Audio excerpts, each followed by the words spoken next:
Quand on entend le nom d'Hécate, on pense souvent à la sorcellerie ou au ténèbres.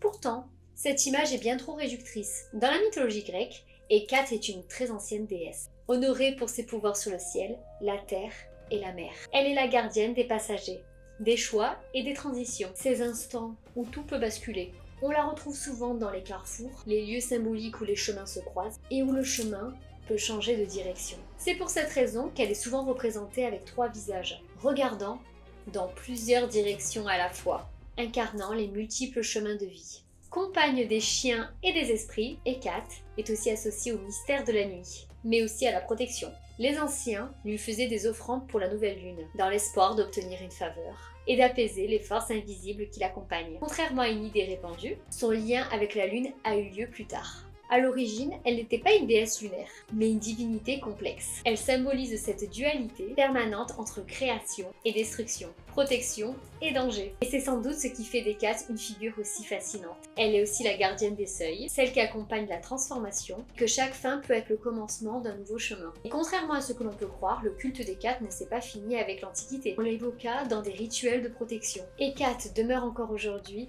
parmi l'une des déesses les plus fascinantes. Bien plus qu'une simple déesse des sorcières, elle incarne le passage, la métamorphose et les forces invisibles qui relient le monde, laisse une empreinte qui continue encore aujourd'hui d'inspirer et d'intriguer.